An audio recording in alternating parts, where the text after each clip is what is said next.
Okay, good evening and welcome to Engaging and Empowering School Libraries, a podcast to raise the profile of school libraries by talking about topics that are current across education and teaching. I'm Ruth Maloney, school librarian, and this week we're turning things around a bit.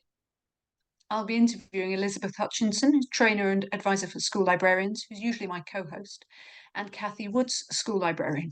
We're also delighted to welcome back to our podcast our English and history teacher, literacy coordinator, and school library advocate, Alice Visser-Furay. Today, we're chatting about the updated DfE Reading Framework, which came out in July. Cathi and Elizabeth recently wrote a blog to help school librarians navigate the framework more easily, as it wasn't immediately obvious to them whether it was a document for us as school librarians. We felt, therefore, that this was an important discussion for the new year. So hello and welcome. Hi there. Hi. Hi. Can we start by explaining what the reading framework is and why you think the DfE felt the need to update it? I'm going to ask that to Elizabeth, unless anybody else wants to jump in. We'll start. Okay, so I'm afraid that I did do a Bing a search as to what the reading framework was. So I'm going to admit that openly right at the beginning.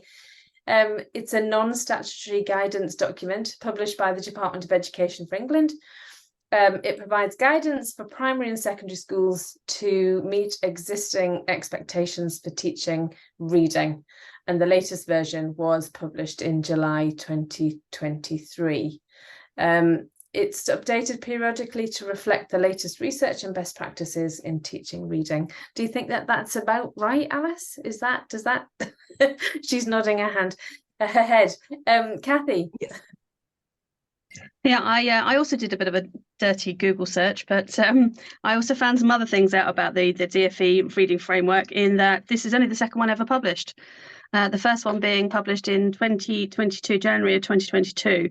And by doing the same definition of the searches, the Control F searches on the old one, the first one, I realised that the 2022 copy only featured the word library 4 times, compared to the 25 times in the second one, in the latest one, and that librarians were not mentioned at all in the first ever DfE reading framework. But it was reported. So we'll definitely go for improved and updated. Yes. 66% have read the first, of schools read the first framework. So over half, that's not bad. But I just thought I'd add that. Absolutely. Thank you, Alice. Do you want to come back in? Yes, in addition to the guidance that we have here, it's useful to look at the Welsh guidance, which was out in May 2023, the Eston guidance about reading, and it's specific to reading. It also mentions libraries, and it does it in a more sustained way than the Department for Education one. So it's worth looking at that as well. I did a presentation for a Welsh Education Board, and we looked at that. Now, it doesn't mention librarians, but it does mention the importance of a school library and advocates for that. Oh, that's excellent. That's very positive. It'd be good to share that in the programme notes, I think. So now, with a bit of understanding about what it is, Elizabeth, why did you think it was necessary to write or important to write about it?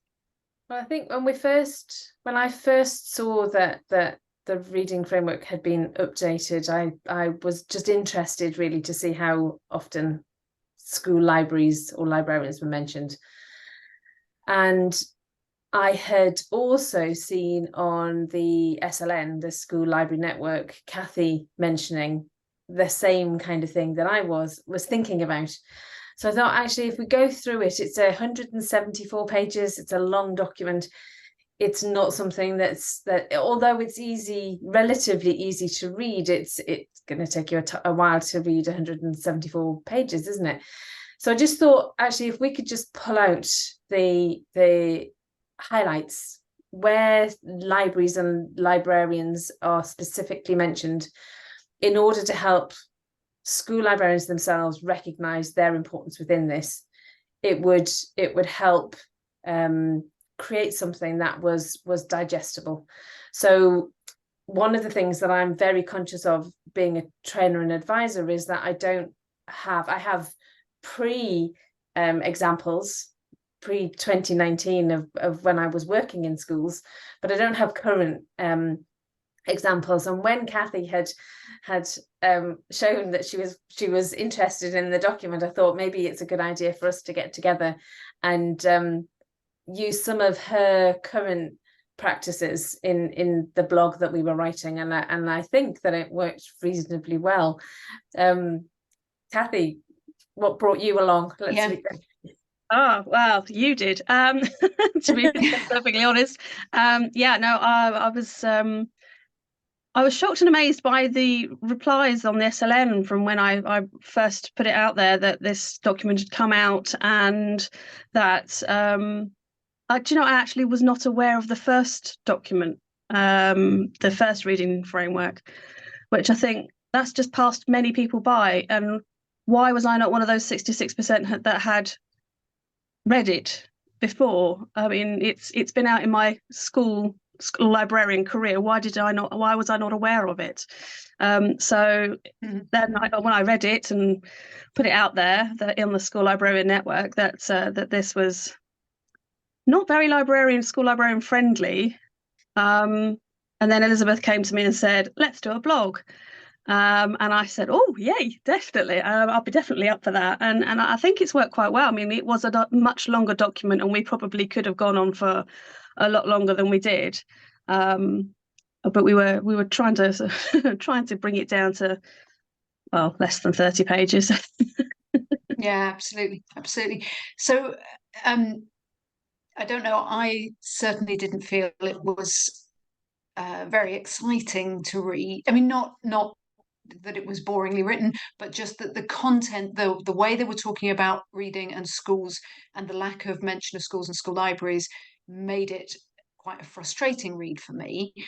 I'm interested, Alice, whether you think that the framework serves a purpose for teachers. Yeah, I would say there are several things that are useful. First, this particular one, as opposed to the one 2 years ago, focuses more on Key Stage 3, and that hadn't been incorporated into the initial Department for Education reading framework. So there is more useful for me as a secondary school teacher advocating for reading across the curriculum. I'd say it's useful to have the research and the recommendations collated and presented in an official government document. That is when you're trying to make a case, if Department of Education or Ofsted or similar, even though it's not statutory, put it in writing, it's easier to make the case, it carries weight. And I would say, that said, there is nothing for me in that document. I read the whole thing that's new. This is stuff I've been working on, and many of us in the field have been working on for years. It's been direction of travel from Ofsted and from Department for Education for some time now as well. But now in this Department for Education document, it's sort of fine-tuned and made clear, and that helps put pressure on SLT, and it helps us for the advocacy. I'd say the way to think about it is the three major areas that I've been working on and that are represented from a school's point of view are the whole reading independently and for pleasure, so building a reading culture, reading independently, reading in subjects, and supporting struggling readers. And I like to think of it as a Venn diagram, those three areas, and later I can speak to how I think librarians might support school staff and leaders and teachers in those different areas using some of the ideas from the framework. But yes, I think it's useful. I do think, as has already been pointed out, and I read Elizabeth and Cathy's document or blog, it's a shame that there wasn't more advocacy for the role that school libraries in general and school librarians specifically can play in building not just the reading culture across the school, but in all of those three areas that I mentioned. Yeah, absolutely. I think with that in mind, certainly for me, I felt very disheartened by reading the document. Didn't feel like a positive step forward. And I was pleased to read Elizabeth and Cathy's blog, because it made me think, okay, where are the positives in this? What, not that it's a negative document at all. And I entirely agree with you. I read the recommendations and I thought, yes, all very sensible. I have my own thoughts about book corners and the way book corners work in primary school libraries, in primary schools, as opposed to having a proper library. But, you know, I wanted to pull out those positives. What do we think? Is there a way that we can turn it on its head? Elizabeth, can I come back to you? Well, I think you're right. I think going through it made me realise how much we as school librarians already do in order to support it. Do you know, I think, like Alice, there's a lot of things that I was reading and I'm going, yes, yeah, that's there, that's part of it. And it sort of made me feel as if,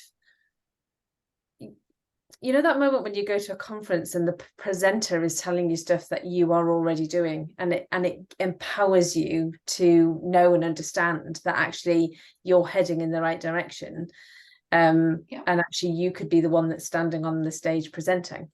It almost made me feel like that, in the way that, you know, if we can get the message out to school librarians, there's a real easy way to acknowledge something that is written officially but is clearly linking to what school librarians do. And I think that's the positive to it, that you know, there are very specific areas where you can very definitely have a conversation when you're in the staff room and the framework is brought up, and you can go, oh, well, funny enough, that's what we, you know, I was just reading the framework myself and this is what we do, do you know? And it is, yeah, if you can get over the fact that you know, school librarians specifically are not mentioned enough.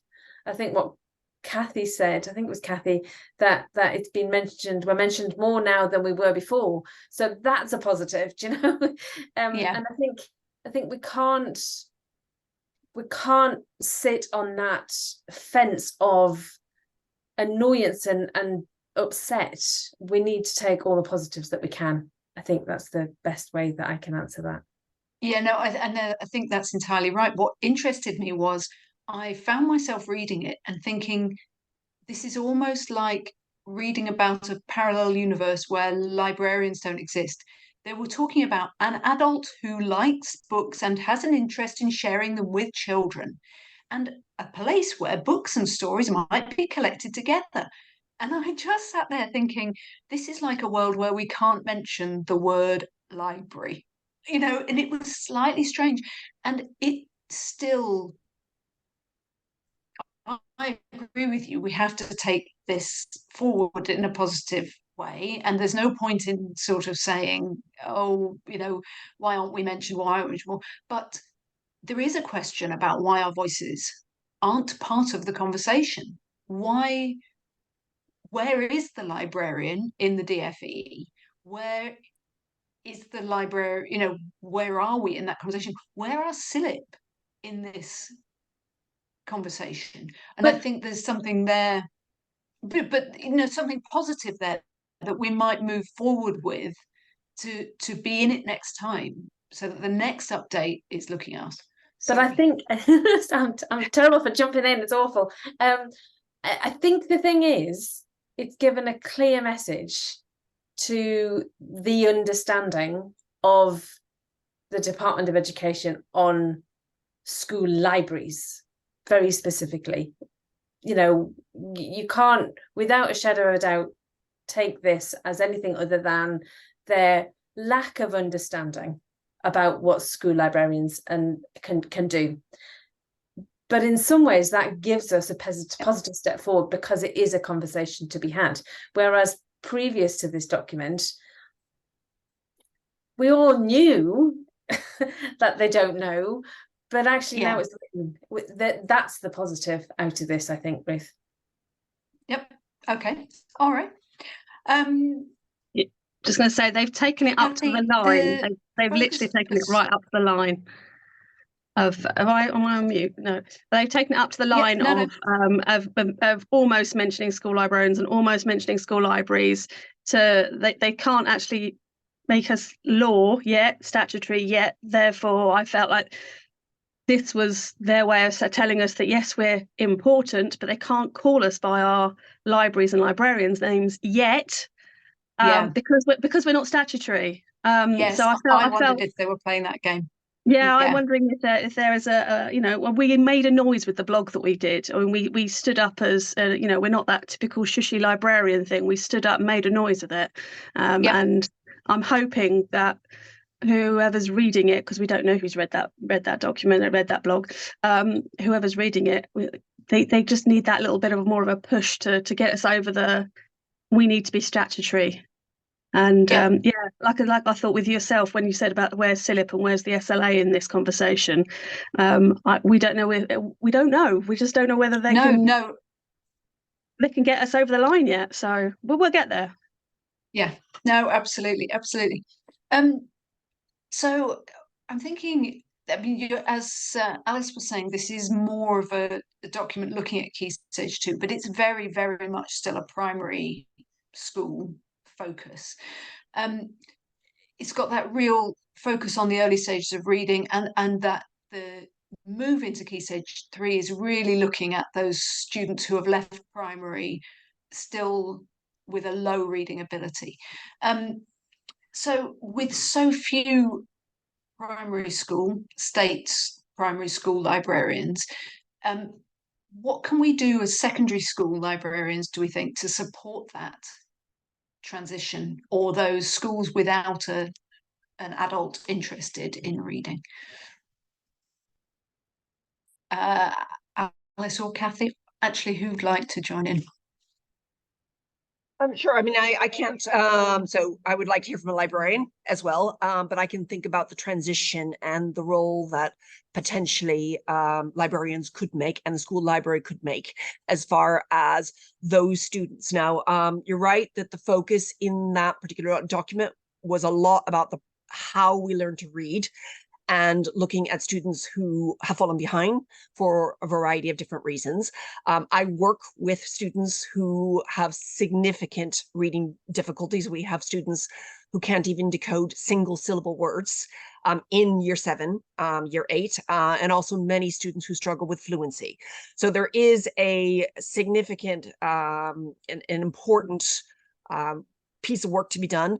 And I think the key thing here is that it needs to be a coordination between a whole variety of different secondary members of staff, and of course primaries as well. And I would think the librarian needs to be included in that. So our library is the heart of where we do reading intervention, right? So that is not, and I lead on that, but our librarian helps out with various things. And I'd say the focus of this document is quite a lot on the struggling readers, and I would say rightly so, because those are the ones where we really need to make a life-altering difference for these young people. So what can we do as SEND staff, as teachers, as senior leadership, but as librarians as well, to make sure that everything's in place for these particular students who are coming up from primary school to secondary school without the reading they need. And a number of possible suggestions, I would say, for librarians,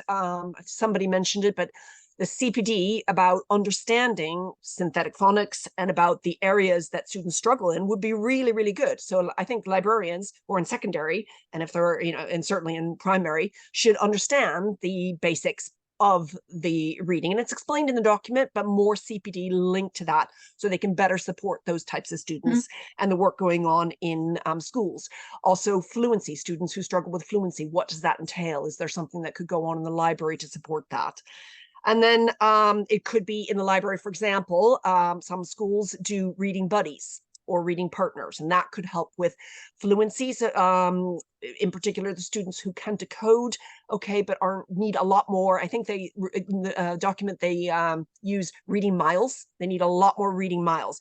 And in the library, that's a great place if you have a year 10 student working with a year 7 student under the supervision librarian or other staff, but ideally the librarian. So those sorts of things, reading partners is what we do. We have community volunteers come in and read with our students who struggle with reading. That is in the library, right? So all those things are taking place in the library. And I'd say librarians will already know this, but looking at what can you do in the library to ensure that you have everything in place for those students. So one thing that we have is little audio CDs.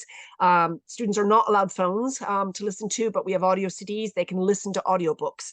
And I've got a student who's a word millionaire, struggles to decode single syllable words, but he's a word millionaire because he's listened to book after book after book. His vocabulary is excellent. And of course, we're working on helping him with phonics as well. And of course, the librarians already experts in the collection that they choose, and all, for example, the choose your own adventure books. They're absolutely brilliant for our struggling and reluctant readers. So I'd say this is a growth area. And I would say, as if I was a librarian, this is an area I would really choose to focus on, because staff get it. They understand how important it is, how crucial it is. What else can you offer in your library for those particular students? That'd be my, yeah. Brilliant. Thank you. Cathi, you wanted to come in. Oh, that's music to my ears to hear all that, Alice. Thank you so much. Yeah, I mean, with transition, that was quite an easy win actually with my school, is because I would always be there for open afternoons. I'd always be in the hall with parents, talking to them as well. But then there'll be school tours, and they'd start in the library. So parents were brought to the library first. I'm just a bit of a nosy bugger, so I'd always talk to the parents and introduce them to the school, because I was actually I'm an ex-parent of the school as well, although you never stop being a parent, do you? Technically. So it's quite a nice interaction that I can have with the parents at that point, before they've even got to the school, before even the children have got to the school. And then this year we joined the book clubs in schools.org. And we have bought every single year 6 coming to the school a copy of the book. This year it's Chime Seekers by Ross Montgomery. And their homework for the holidays was to read the book before they even come to school. And then we've got a series of library lessons with them in order to level the playing field. They've all read at least one book, and they can all talk to each other about it. And it was just it's just the way that we can level everything. And pulling those lessons together actually felt a lot smoother, pulling the library lessons together for the year sevens, because we had a starting point. It just felt like it was an easy win. So I mean, that was the transition. Do you manage to get into any of your feeder primary schools at all? I don't, because we have so many of them, but I do have a collaboration with the person who does go into all the schools. So the head of year 7 in the summer term goes to all the feeder schools, and I give them like bookmarks and things like that, so that they can then distribute, and they tell the pupil, oncoming pupils, about me, and what it's like to be coming into the library for lessons and things. So no, it's something I've thought about. We have a different demographic, because our students are super selected grammar school students, so they don't come to us with, very, very few of them come to us with reading, being behind on their reading, or they wouldn't have got in. So this is something that I just don't have experience of in this school, and the same, therefore I wouldn't interact with the primaries in that way really. But it's really interesting to hear about that. Alice, you wanted to come back? Yes, please. So Cathi, you got me thinking about some of the other things that we're doing linked to the transition. So like Cathi, we had our induction day. Every single student came to the library, and there were activities in the library, including a summer reading bingo that we had. So it is a challenge with 9 different categories, and that was for all our rising year 7s and rising year 8s. And there were a number of challenges. And one thing that could be an idea, I recorded a Loom video for families about the summer reading challenge and about how to access some of the resources that we were providing for them. And we sent a link to that video to all the parents of our new year 7s. We also had a book. Now, we didn't have enough money this year to give the book to everybody. The Supermaculous Journey of Freddie Yates has been the book we've used for the last couple of years. We didn't have enough money to give the book to everybody, but we had a summer school where we had students coming in for 3 days, and that was subsidized. So the vast majority of students came in because it was something like £20 a day or something. It was not expensive at all. And it was subsidized for PP students. And in those sessions, teachers from all the subjects read aloud chapters from this book, Super Miraculous Journey of Freddie Yates. And that then gets them excited. It's quite funny. It talks about a journey, something new. That was and then we had a number of copies that students could borrow if they wanted to borrow them. So anything that gets them enthused about reading, that tells them right from the very beginning, we send out the message, we are a reading school. Expectation is wherever you're at with your reading, we accept that and we will help you to make progress. And, talking excitedly about reading, making sure that you have teachers across the curriculum talking about it. So in the summer school, there are PE teachers and science teachers and etc. And they were all reading aloud. And that then sends a message to the larger cohort, in addition to the ones I mentioned earlier who struggle with reading. Brilliant. Fantastic. Loads of ideas there. I think that's really, really helpful. I want to move on a bit and look at some of the specific things that were mentioned in the reading framework. There's a lot of talk about book corners.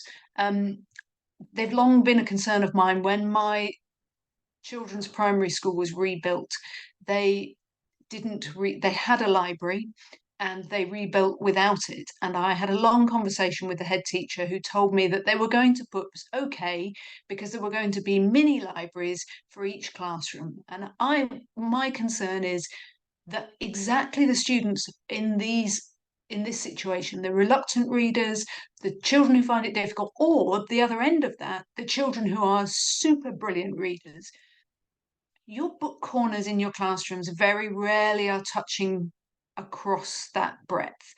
And I can't think, I'm dyslexic, I was a very slow reader. I would have been mortified to have to go down a year or 2 years to get the books that were relevant for me. And so I have a real concern about the focus that this document had on that book corner idea, away from a centralized library collection where you can carry that breadth. I don't know whether we can, obviously we're talking about this being an ongoing discussion about getting more involved, but I don't know whether this is something, I don't see that book corner idea so much in secondaries, presumably because there isn't that single classroom base. But I wonder whether we can influence it at all in primaries and what others think. Elizabeth, do you want to come back in? Yeah, well, when I was reading it, I was wondering whether the book corner was a primary focus. And there are many schools. So if we talk about it's two different conversations, isn't it? Because if you're talking about primary schools and their book corners, they are extremely important. It's important that children can go and just grab a book when the teacher is busy with somebody else. There's that element of it. I do believe that book corners, even in primaries, need to be fed by your central library. There has to be a central library in order for it to remain up to date. Book corners should not be funded by the teacher, which I think is what currently happens. If you've got a teacher that is really a reading teacher, then they have some fabulous book corners. On the reverse of that, somebody whose focus is not necessarily on reading, their book corners can remain stagnant. We've all been into those classrooms where the books, should have been got rid of years ago. I think the same really is the focus in secondary school, where they are usually subject-specific books in the classroom. There needs to be more reflection on or understanding on how the central library can, integrate and support the resources that are in the classroom. I think a lot more conversation needs to be had about it, because everybody's doing their best when we're talking about book corners. Nobody puts a book corner in their classroom just because they're being told they have to. A lot of them, secondary school teachers have the books that they have loved for years, the ones that they learnt their craft on, and insist and encourage their students to read, and none of that is wrong. But actually there needs to be that balance, doesn't there, between our much loved old books that we were brought up on, and actually, you know, moving on into what is next, you know, what is coming out that's current, what do we need to learn, how can we use the library in connection with all the online resources which the school library can bring into that. It's a very closed corner, if that's a good expression. And I think it's a great conversation piece, isn't it? Because actually, if we are talking about book corners, then school librarians have a voice without a doubt in that area, I think, you know. You're making me wonder whether we ought to do secondary school book corners now, whether actually, you know, each formed, I mean, obviously there are some teachers who do. The English department are very good at that. But actually, there might be something in that. There might be some interesting. What does your book corner look like? Yeah. Yes. Yeah. Our next podcast. Yes. Yeah. Cathi, you got your hand up. Very interesting point that you made there, Elizabeth. In that, you know, teachers like their old, their stable books. And if you read further down into the DfE framework, it mentions "Wind in the Willows" by Kenneth Grahame. I mean, how much more modern can you get? So yeah, I mean, book corners, don't confuse book corners with reading carpets and reading nooks in classrooms. I think they're very, very, very important, but not having a book corner, it needs to be more of a place to read rather than a place to store books to read. That's where I think it should. If you want to have it as a book corner, it should be just a reading corner in the classrooms rather than anything else, and still use the library, because it's a journey, it's a destination, it's you know, getting out of the classroom and going somewhere that's not the classroom, and going to this magical room that's full of books, and you've got this friendly librarian, well, mostly, not me, obviously. You've got this friendly person that talks to you about books and stories and all the rest of it, you know, as well as the information literacy skills and the research methods and all that sort of jazz. You've got the specialist in the school and the specialist place in the school. So yeah, having reading carpets, yes. Book corners, I don't know. I just think there's very 1980s. Yeah. I mean, I can see the potential, but I mean, I sympathise hugely with primary teachers who just have a huge amount to do, and the prospect of trying to keep on top of current children's literature. And you know, I know that students come to us and they've read, we have a system of, you know, age ratings on our books, and they have read books which I think are vastly inappropriate. They've read the whole of Mallory Blackman by the end of year 6, you know, Noughts and Crosses series. And I would say, no, that's not suitable for every year 7 child, just because you were a good reader. But of course, we're asking our primary school teachers to be experts. And when you get that child who really reads, the natural thing to do is to move them on. And the natural movement is to move up in the age range, not to broaden. And so they haven't come across wonderful people like Frances Harding, or they've touched on Catherine Rundell maybe, but you know, all of that breadth is lost. And it's lost because you got your book corner, because you've got, these are the books for year 6. You're a really good reader, so we'll just have to do more of that. So yeah, it is very tricky. But I do quite like the idea of the teachers bringing their old favourites in a way. I like that sort of, you know, maybe Wind in the Willows, it isn't for everybody. But if the teacher is passionate about Wind in the Willows, put it in. Let's have that conversation, share that passion, maybe not. Elizabeth. I just wanted to ask Alice, do you have a book corner? I don't have a book corner. We work in a 2-site school, and I have 7 classrooms. So I'm moving from space to space. And we did have sort of like a book corner classroom-based during the COVID pandemic, because we couldn't use the library in the same way as traditionally. But I would say my summary of this would be book corners optional, library essential.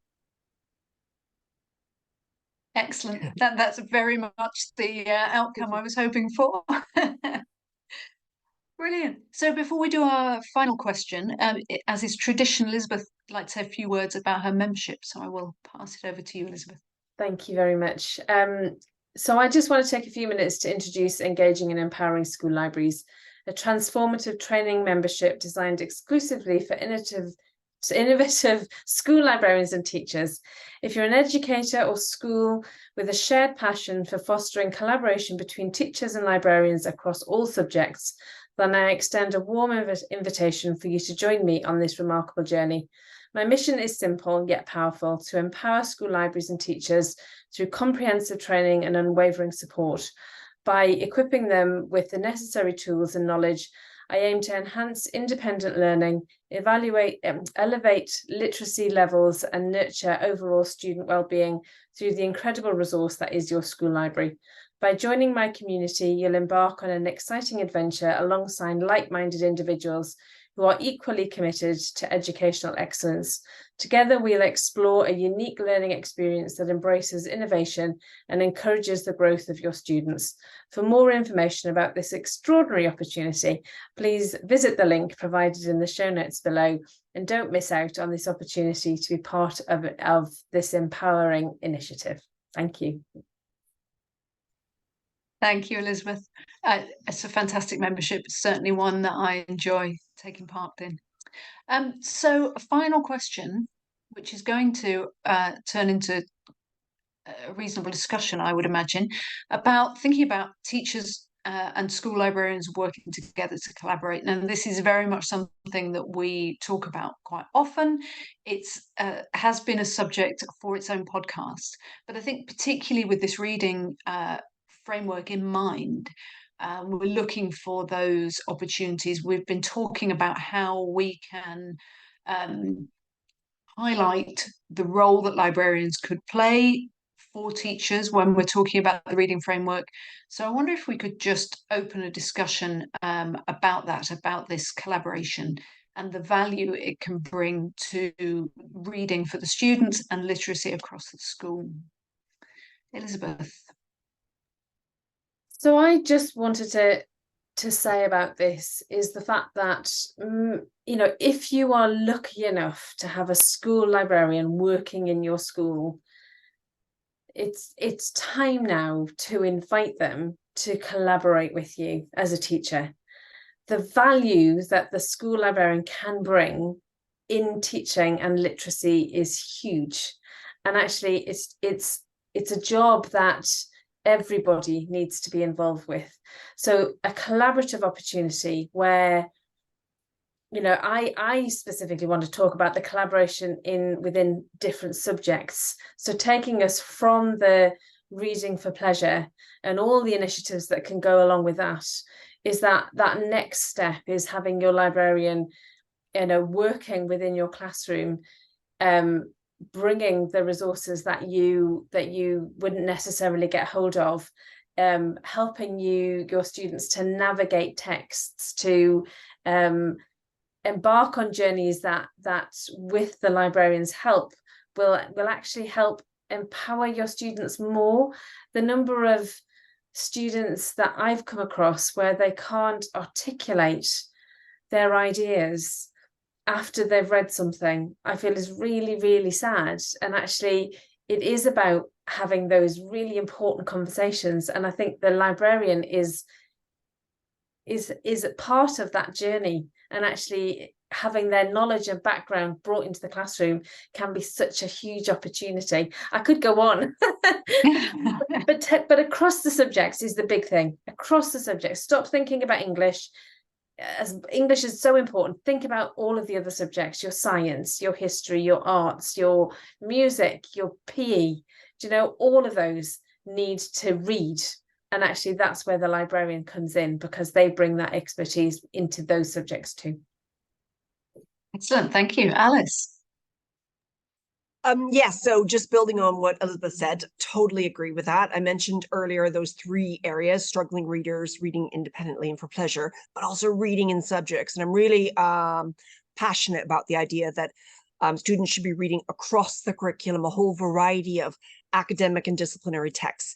And when you think about the librarian's role in there, as Elizabeth said, selecting the text. Now, we do something called academic reading. All departments do this. Teachers need to select texts for science, for history, etc. But they don't necessarily have the knowledge and the breadth and the depth of understanding of the sorts of materials that are out there and available. And that's where the librarian can contribute quite a lot, because the text needs to be not just Wikipedia or something really dry. It needs to be engaging and interesting, and the librarian will be able to find that. So the librarian will know, for example, about specialist magazines, maybe like PLUS, which is bringing maths to life, or Science Journal for Teens, those sorts of things, or maybe extracts from well-written books like Kick in the Belly, which is a brilliant book about enslaved women and the forms of resistance, narrative nonfiction, topic-linked fiction. So one idea for librarians would be to get a map, a curriculum map of what subjects are doing, and I'm sure many already do this, but then to have nonfiction and fiction linked to the particular topics that are being studied. So that would be something available for students, perhaps in the library, perhaps for subject teachers to promote. But the other thing that I'm talking about is to help with the actual classroom practice with the text selection for ensuring that students are reading texts that are interesting, engaging. And again, teachers are super, super busy, and with the best will in the world, you just do something quick to have it in front of the classroom, and librarians can really help. I'd say the final area where I know Elizabeth's been doing some work on this as well. The final area where librarians can work together with teachers is potentially with the AI and with ways to use AI to ensure that students are getting high quality material that is interesting and accessible, that doesn't create extra workload for teachers, but that is used effectively. So there's lots of work. I sort of got to this sort of in January, and I've been, for all the teachers across curriculum, all subject heads and our senior leadership, explained, here's what you can do, this is why it's useful, etc. So those sorts of things, if the librarian gets stuck into that and learns about that and is able to train the teachers, that'd be hugely helpful. Brilliant, thank you. Cathi? Yeah, I do an awful lot of I send an awful lot of emails to an awful lot of teachers saying, I saw this and thought of you. They're quite used to that now where I work. So I saw this and thought of you, and then they know that it's not taking up email space. It is something that I think that they necessarily need, and it will make their life easier. Or had they thought about doing this or this, or it's relevant, and I try to make it relevant so I don't fill up their email. The other thing I did, I gave a presentation to the middle leaders, and I'm actually one of the middle leaders. They've put me into the middle leaders scheme. So I'm on the middle leaders, and each of us take it in turns to present, and it came to my turn. And I did a presentation on online databases, or the useful tools, and even how to use the school database in their lessons. And they took it on, and they ran with it. And I've had so many questions back about it. It's actually worked really, really well. Co-planning and co-teaching. I think that is the way forward. It's collaborating, but not calling it collaboration. So co-planning and co-teaching. Delivering lessons together, having that extra pair of hands and that extra pair of eyes in the classroom. So librarians know all about the research skills, the expertise on the information literacy, technology integration, whereas the teacher knows, but the subject specific information. And I think working together in that way, that's when the magic happens. So I think that there's more to be done in co-planning and co-teaching, and not calling it collaboration, because I think that the teachers get very, I don't know, blasé about collaborating with, they get very, they don't want to do the collaboration things. If you point it out to them that it's something that they don't have to do, it saves them time from doing something, they're all for it. But collaborating means they might have to do something. So Yeah, no, I'm all with you. I send out a lot of articles. I've seen this, do you know about this? Are you aware of this service? There's those sort of, they might not spark something immediately, but they come back to it. And then the next time, there's an opportunity, it does come up again. And you think, oh, and they say, oh yeah, I remember you sent me something about that, or maybe we could, and I think, yeah, good, you were listening. It wasn't a complete waste of time. It's always gratifying. Brilliant. Well, I think there are lots and lots of things to think about. I think that's been a much more positive approach and a much more positive view of it than I felt when I started reading the document. So thank you very much for that. Elizabeth, I know you wanted to mention your webinar before we go as well. Yes. So Cathi and I are running a webinar on the 7th of September, which will give just a little bit more insight into the framework from a school librarian's perspective, and a space particularly for you to ask questions. It's not about us telling you, it's about you learning and being able to speak about it within your school. So please do come and join us. Again, show notes, the details will be there. And I'm also running something on the 4th of September, which is about AI. So if you are interested, all the information will be below. Thank you. Brilliant. Well, we hope you've enjoyed listening to the podcast. If you'd like to comment, as always, it'd be great to hear from you. It's really lovely to feel that there's engagement after these podcasts. If you haven't already, don't forget to subscribe, and then you won't miss us in future. Thank you very much, and thank you to Alice and Cathi and Elizabeth. Thank you. Good night. Thank you very much.